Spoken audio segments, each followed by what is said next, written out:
when someone chooses to attend your event, first of all, you've done something right, which means you've been creative enough to get them to feel like they want to be there. Like if they're not there, they'll be missing out. That they have to be there live. They don't want to watch the replay. They want to be there in real time. That's a huge win. Welcome to Virtually Live by Kaltura. Every week, we'll get into the latest and greatest in marketing, and specifically event marketing, audience engagement, and brand experience. To guide us through that, we've invited event professionals and marketing leaders from various industries. In this week's episode, Kaltura's former VP Business Development and Strategic Partnerships, Noah Oran, speaks with Adobe's Head of Brand Strategy and Customer Insights, Heather Combs, about why and how creativity should be a crucial tool in any marketer's toolbox, and how to cultivate it in your teams. Let's go!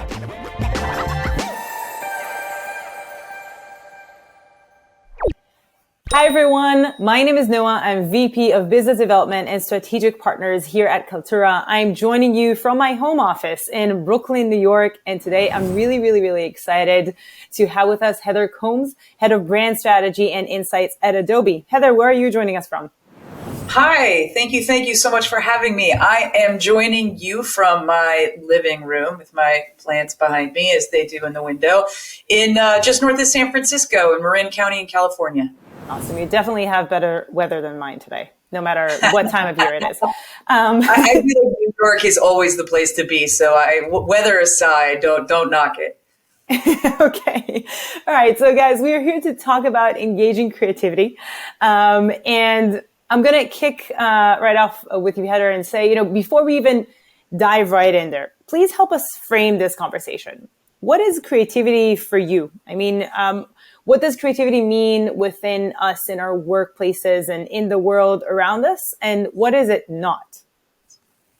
Yeah, it's a great question. So I think that, first of all, I'll say that for me, creativity is really what it means to be human. It is the thing that really sort of sets us apart from the machines and everything else, right? It is inspiration and ingenuity and innovation and problem solving, but it is also self-expression and connection and, a way to come together around common topics and to learn from one another and things that make us distinct and different. And creativity for me is just incredibly important part of each of us, but also how we collect ourselves to do better things in the world, how we move the world from where we are to where we want to go.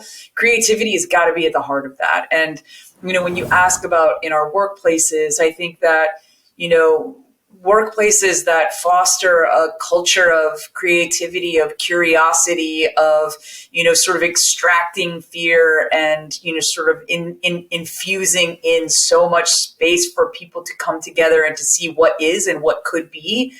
I think that, those organizations are leaps and bounds ahead, the ones that are creating what's next and sort of on the bleeding edge of culture and sort of pushing the bounds of what's possible.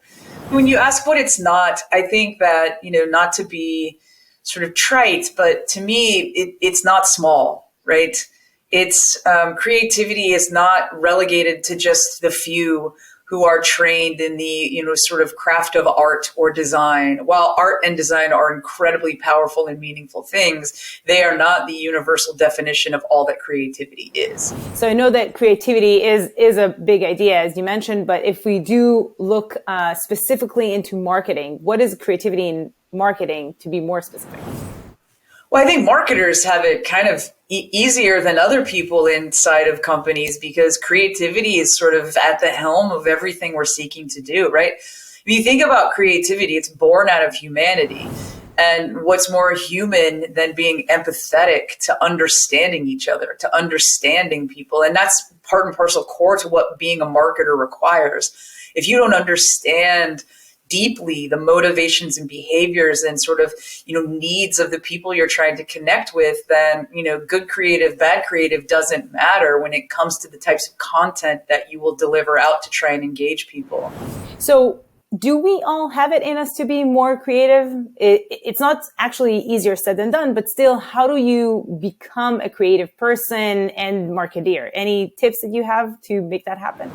Absolutely. I will say that I think creativity is a skill, but I don't believe that it's a skill that we necessarily learn as we grow older. I think, in fact, it is something that as a society, we have designed the world to unlearn in people. I think there's a famous study done back in 1968 to assess when and how creativity sort of like leaves the building. And I think they found that in 5-year-olds, 98% of 5-year-olds felt themselves to be creative. But when they got to just 15-year-olds, that number went down to 12%. Wow. And when you got into adults, that number went down to 2%. And so it's part of how we think about ourselves in the world. So every one of us is creative, and every one of us has that in us, no matter how much we have cared and fed for that part of us, or no matter how much we've pulled that part away in service of other things. But we are each 100% creative at the core, and that is there for us to tap into. Now, it takes a little bit of care and feeding to build the muscle to understand how to allow that creativity space to be. I think sometimes, especially as marketers or people who hold ourselves to a high bar of accountability, I think we oftentimes rush to, is this good enough? Which I think snuffs the life out of creativity. I think creativity needs space to breathe, and it needs space for imperfection before you get to the right answer and outcome. And I think that, if we each sort of step into realizing that we have creativity in our bones, we start to create space for less judgment out of the gate and more sort of ideation and inspiration first. And then we start to sort of cull down and think about where do we actually want to land with the things that we're going to go do. So as marketing leaders, how can we help spark creativity in our teams? Is it enough to just, make room for it? Or in other words, it will happen naturally if we don't interfere too much and guide people along? Or do we need to be more proactive than that as leaders of teams? So I think it's a great question. For me, fostering creativity in teams is a long-term game, right? And I say that because just hosting a brainstorm with no rules doesn't creativity make, right, in a team. You actually have to build a set of behaviors where creativity is at the heart of everything. And that means that the way feedback is provided is in service of creativity. The way that ideas are selected is in service of creativity. That we have space where great ideas can come from anywhere. And that doesn't mean only for this hour, but after that, it's the idea that this person says is better than anybody else's. We have to actually create the space in an ongoing way, but we also have to build the values of the team around making sure that we're pushing those things. So, for example, the first thing that I say, when my team comes together is like, assume good intent. Every single person in this room has a different set of backgrounds and experiences, but assume good intent. The second is hold off on judgment. Like every idea is a good idea. Once we get ideas on paper, then as a collective, we can say, which of these rise to the surface? Are any of these things come together? Do they feel like they're the same? But we're not saying that's a bad idea. Don't write it on the board.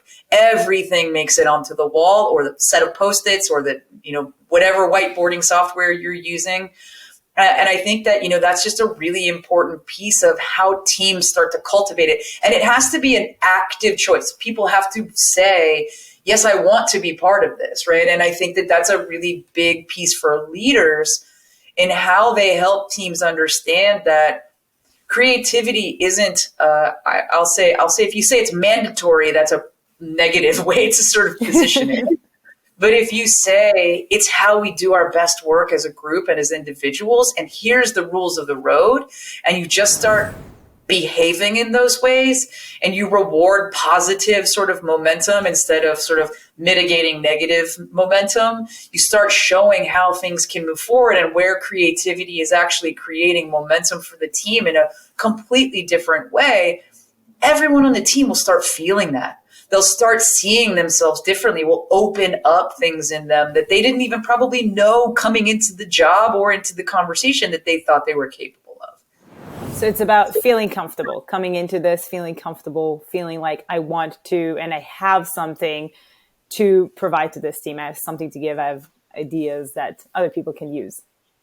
100%, right? Which means you kind of have to extract hierarchy, right? You think about teams come with all different levels and different levels of experience, and you have to sort of set those titles and sort of, number of hours served. You have to set them aside at the door, because really at the end of the day, if somebody feels like they're not confident in it being a safe space for them to speak up, then they just won't.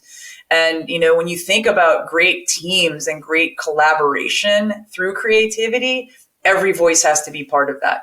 It can't be the loudest voices in the room, and it can't just be the extroverts who are comfortable sort of stepping out of their comfort zone and saying anything and everything.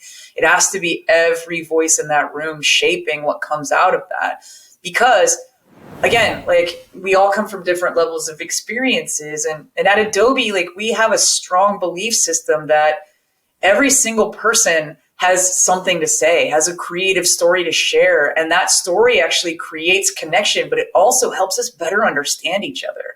And the more we understand each other as teams inside of a workplace, the more creativity can flourish, because everyone is part of that. And the more that creativity can turn into more innovative thinking, better work, unlocking, agility, and all the things that as marketers and teams we aspire to have be part of the ways that we go about our business. And I do want to touch specifically on Adobe. Can you share more examples of how all that takes place in your and your team's work? I mean, is that how Adobe, of course, with you in the lead, pushes the envelope on their brand experience? I think I first of all, I would say I'm lying to say if I'm not like extremely blessed to be at a company that supports creativity in the ways that it does.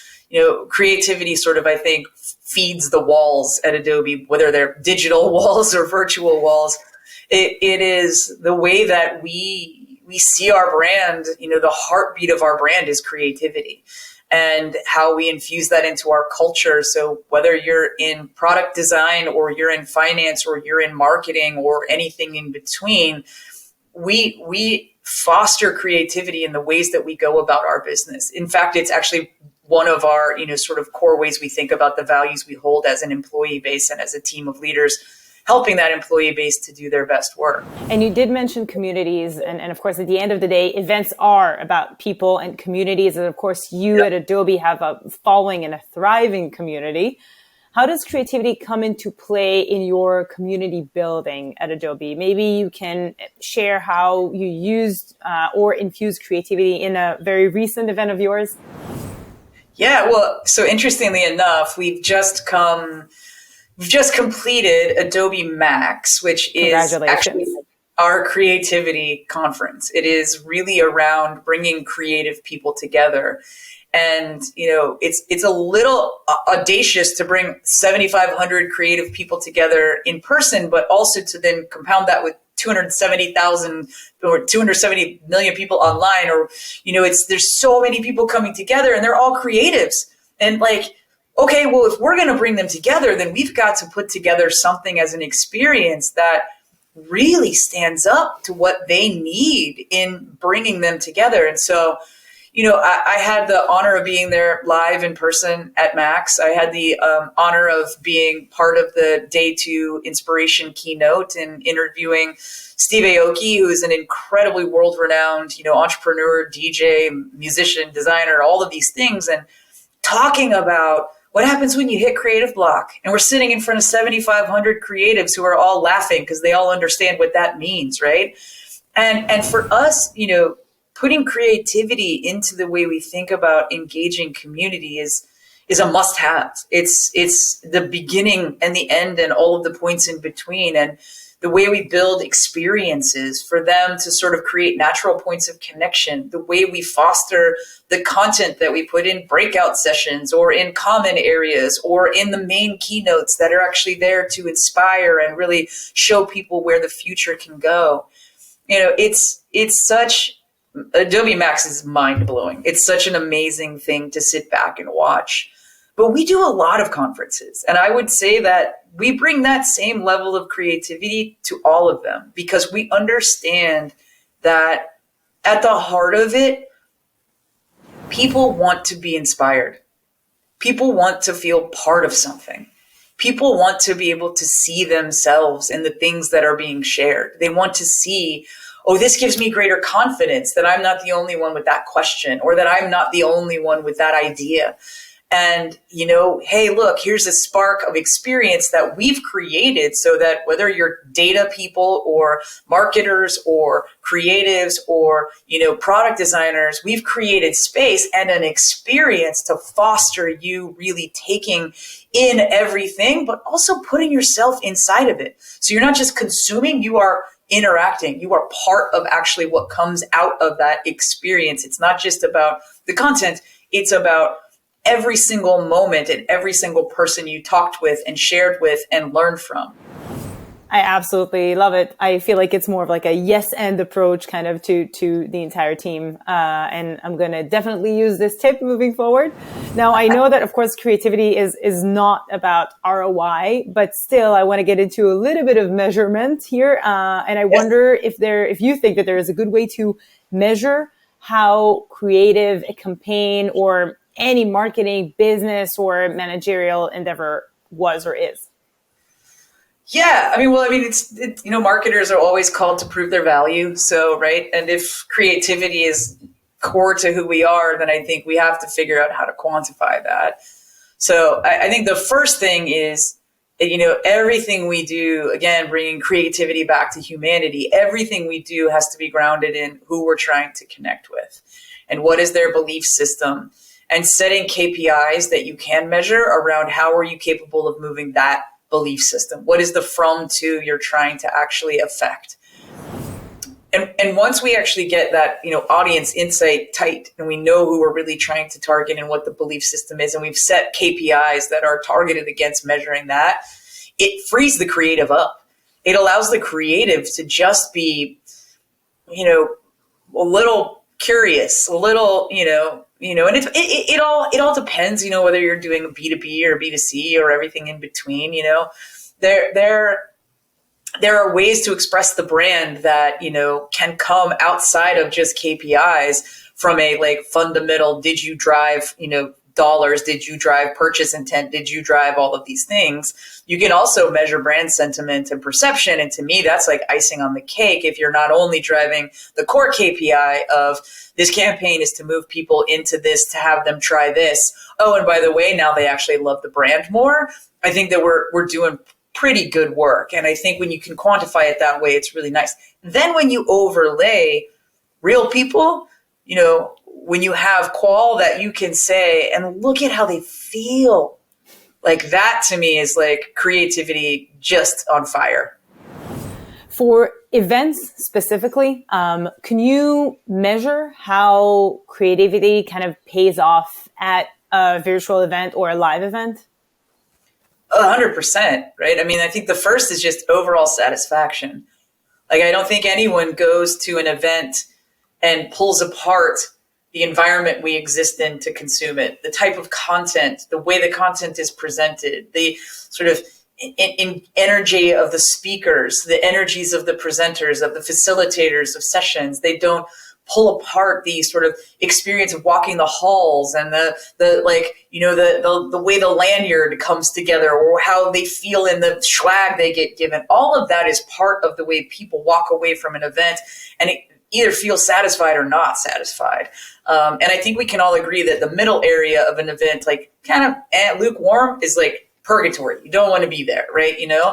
And so I think when you think about measuring satisfaction with an event, you are inevitably measuring how effective and creative you were in creating an experience that they couldn't have gotten anywhere else, right? Because, there's millions of companies putting on events. There's dozens of events every day, hundreds of events every day that you as a marketer or whoever you are could choose to attend. And, when someone chooses to attend your event, first of all, you've done something right, which means you've been creative enough to get them to feel like they want to be there. Like, if they're not there, they'll be missing out, that they have to be there live. They don't want to watch the replay. They want to be there in real time. That's a huge win. You look at, satisfaction after the fact. We all do post surveys, and we look at, how did you feel about this? What was the best thing for you? And, again, coming back to Adobe Max, and people were, it was like, I've never seen smiles that big. It was incredible to take in. And, and parts of it where we've all been stuck in our homes or whatever for a number of years. And here we are now back out in the wild. But part of it was also just the experience that we created, the sort of the way you walked from one building to the next and everything that was curated for you along that path to think about, the people that were helping you. Every single bit of that is measurable because you can talk to people and you can quantify how they feel about what they've just experienced. So I am a firm believer. Now, my events team may say, I'm getting them in trouble, but I think that 100%, it's all the quantifiable value of creativity in the space of events is definitely there. Well, Heather, I hope that this event passed your creativity, I would say, quiz or test. I wanted to say thank you so much for joining us today. I really, really enjoyed our conversation. I learned a lot, and I will definitely try to be more creative, more open to new ideas with myself and with my team moving forward following our conversation. Thank you so much for joining us today. Yeah, thank you, Noah, for having me. I really appreciate the conversation. Thank you for the questions. Thank you for the pushes. It was a pleasure. Thank you, Heather Combs and Noah Orun, for joining us today. And thank you for tuning in. To give you a little taste of what's coming next week, here's 7 questions and events with VP Marketing and Communications and Chief of Staff, Carrie Mental Throckmorton.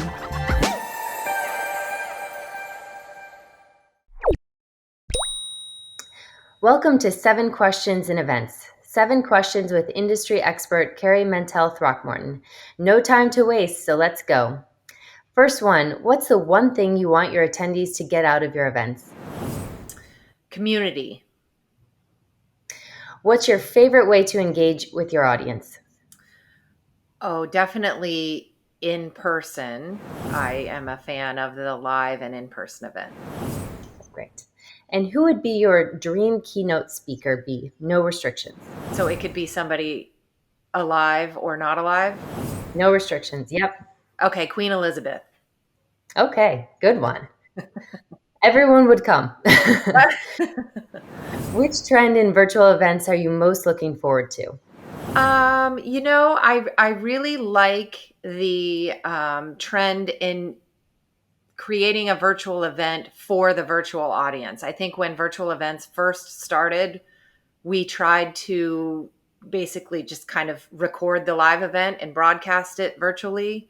And I think there's been some learnings and really tailoring virtual content from a live event to the virtual audience and not thinking of the virtual audience as just like this thing we're going to broadcast to is my favorite trend. Great. And what's an event marketing pitfall people should watch out for? Oh, I think just hopping on any trend or what's the latest without fully kind of vetting it and understanding its impact on the event. Okay. And what's your go-to source for personal development in terms of events and marketing?